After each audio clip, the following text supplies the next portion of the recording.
Hello. आज के lesson में हम बात करेंगे अपने विषय की कि आखिर क्यों है यह विषय इतना विशेष, जिसकी आज के समय में पठन पाठन के साथ में इतनी जरूरत महसूस की जा रही है इसे जोड़ने की। किस प्रकार से हम किसी विषय को और ज्यादा डायमेंशनलाइज कर सकते हैं, हम शुरू से इस बारे में बात करते रहे हैं। आज हम समझेंगे कि how to bring the art into the centre of exploration. सिर्फ किताब से कोई पाठ पढ़ा देने से उस ओर शोध की प्रवृत्ति नहीं जाग सकती। उस ओर ध्यान आकृष्ट करने के लिए उस ओर अपने स्टूडेंट का अधिक से अधिक समय तक, जितनी देर तक हम वहां पर, जैसे होता है ना कि हम यूट्यूब पर या दूसरे किसी चैनल पर कितनी देर तक हम उसकी स्ट्रीमिंग कितनी देर तक होती है, उसके हिसाब से वो काउंट होता है कितने मिनट से कितने घंटे उस चैनल को देखा जाता है, उस हिसाब से वो ऊपर नीचे उसकी क्वालिटी मानी जाती है। बिल्कुल वैसा ही होता है कि आप जिस सब्जेक्ट को पढ़ा रहे हैं उस पढ़ाए हुए सब्जेक्ट पर, उस पढ़ाए हुए टॉपिक पर कितनी देर तक आपका स्टूडेंट स्टे करता है, ये कहीं ना कहीं टीचर की सबसे बड़ी खासियत के रूप में सामने आती है कि हमने, यानी हम टीचर्स ने कितनी ज्यादा तल्लीनता से अपने स्टूडेंट के बीच में उस टॉपिक को रखा कि उसने उसको अपने आप एक्सप्लोर करने के लिए उसको रख लिया। जी हाँ, तो ये तय करना, ये देखना कि कला को हम कैसे एक्सप्लोरेशन का एक माध्यम बना सकते हैं, and how can an image act as a starting point for an exploration। एक इम्पैक्ट, ओवरऑल प्रभाव पड़ता है जब हम क्लास ले रहे होते हैं। तो उस कक्षा के बाद हमारे स्टूडेंट उस ओर सोचना शुरू करते हैं और उसके बाद उस पर शोध, उस पर खोज आगे बढ़ती है।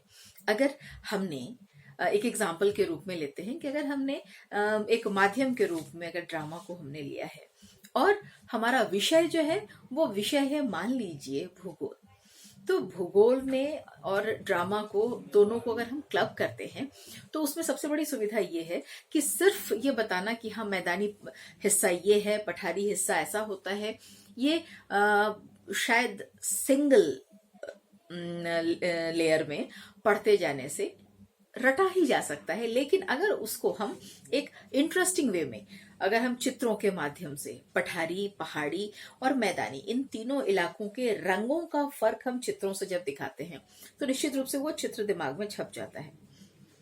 पर्सनली मैं ऐसा फील करती हूँ कि यह जो खास काम है जहां पर एक से चीजें मल्टीप्लाई होती हैं, एक दूसरे रूप में हमारे दिमाग में ट्रांसफॉर्म होती हैं, ठीक उसी जगह पे कला की सबसे बड़ी महत्ता वहां पर चिन्हांकित होती है। और अगर मान लीजिए किसी हम खास प्रदेश की बात कर रहे हैं, क्योंकि हमें तो हम भारतीय लोग, हमें तो ये भी सुविधा है ना कि हमारे बहुत सारे रंग रूप हैं, बहुत सारे देश के हिस्से हैं जिन हिस्सों का न सिर्फ रहन सहन, वहाँ की जमीनी हकीकत वो बिल्कुल अलग है, रहन सहन, पहनावा ओढ़ावा, खान पान सब कुछ अलग है, संस्कृति भी अलग है। तो अगर हमें मान लीजिए अगर एक लेसन इस रूप में तैयार करवाना पड़े स्टूडेंट को, अगर कला के माध्यम से हम अगर उस ओर जोड़ें, तो आपको नहीं लगता कि स्टूडेंट कहीं ज्यादा देर तक उन पर टिका रहेगा? मसलन अगर हम अलग अलग राज्यों की जो सांस्कृतिक विविधता है, जो धार्मिक विविधता है, इन सब के बारे में पढ़ाने का हमारा मान लीजिए आज का एक टॉपिक है, तो धार्मिक और वहाँ की सांस्कृतिक जो विभिन्नताएं हैं उनके बारे में हमने बता दिया, और उसके बाद जो फर्क है या जो उनकी एक्सक्लूसिवनेस है, उस एक्सक्लूसिवनेस को अगर हमने एक कैरेक्टर के रूप में उनके बीच में डाला और उन कैरेक्टर्स को आपस में जोड़ करके हमने एक ड्रामा का फॉर्म दिया, तो आपको लगता है ना ये चीजें ज्यादा देर तक साथ में रहेंगी? बिल्कुल। इन सारी चीजों को ढूंढ कर निकालना कैसे संभव हो, यह जानने के लिए, यह इस शोध में लगने के लिए ये EPC2 है, यानी art and drama in education, ये आपका सब्जेक्ट है। मैं बार बार इस सब्जेक्ट का जिक्र इसलिए भी करती हूँ कि मोटा मोटी ये समझना थोड़ा सा लगता है कि अरे यार पढ़ाना है, हम टीचर बनने के लिए ये पढ़ाई कर रहे हैं, लेकिन इसमें आर्ट और ड्रामा कहाँ से आ गया।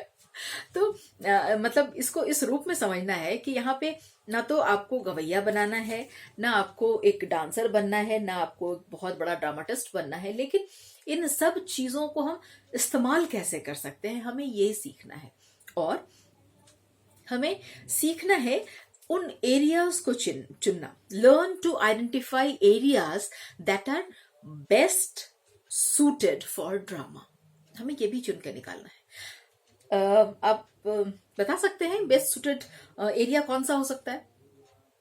बेस्ट सूटेड एरिया वो होगा जो मोस्ट नॉन इंटरेस्टिंग लगता हो।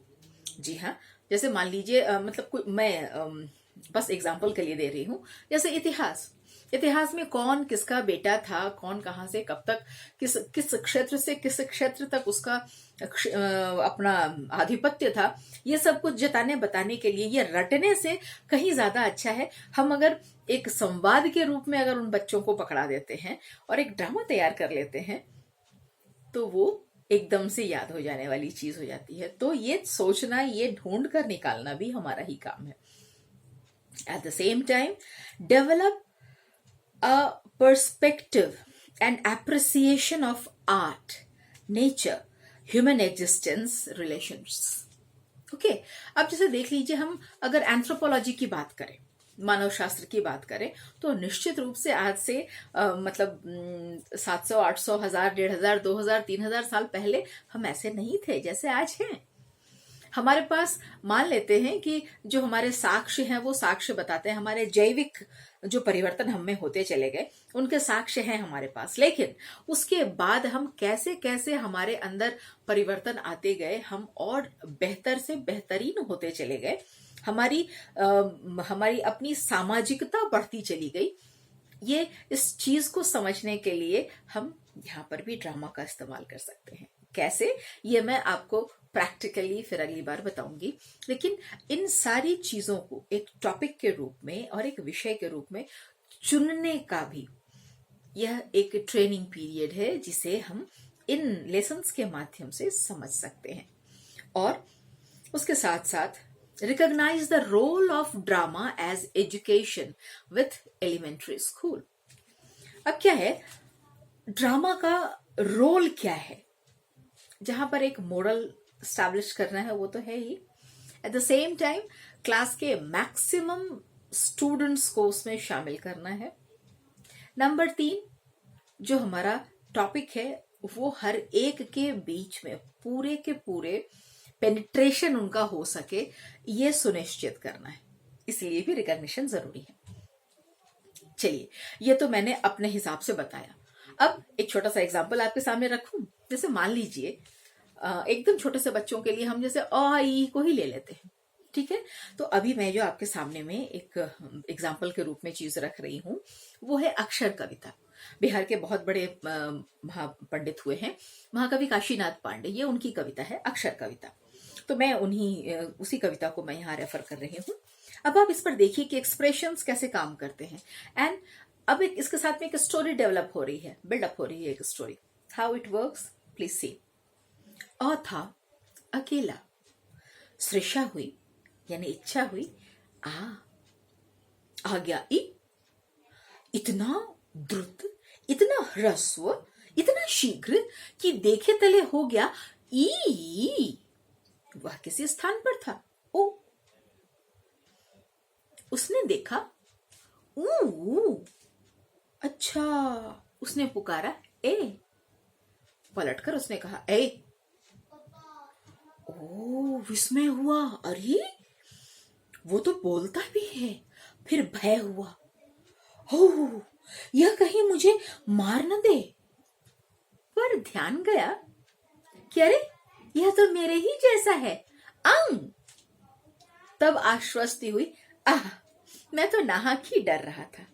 एको हम बहुश्याम, एको हम बहुश्याम, बहुश्याम, बहुश्याम, यानी मैं अकेला था, तुम भी आओ, तुम भी आओ, हम सब साथ मिलकर बहुत सारे हो जाएं। तो ये कहीं ना कहीं सृष्टि और सृष्टि की कथा, इन दोनों को हम जोड़ सकते हैं अ आ इ के साथ में। ऐसा ही जोड़ा हुआ ये प्रयोग किया है इन महाकवि ने। तो इस कविता के माध्यम से मैंने अभी फिलहाल एक्सप्रेशंस पे काम किए, तो आप चाहें तो अपने क्लास में हम अलग अलग कैरेक्टर्स को, अलग अलग स्टूडेंट को अ आ इ ऊ के रूप में हम खड़ा कर सकते हैं और उसके हिसाब से हम इन सारी चीजों को ड्रामेटाइज कर सकते हैं। How is the idea? अगर आपको पसंद आया तो ऐसा ही कुछ आप भी और सोचिए, सोच करके एग्जीक्यूट करके दिखाइए। हम सबको इंतजार रहेगा। Thank you.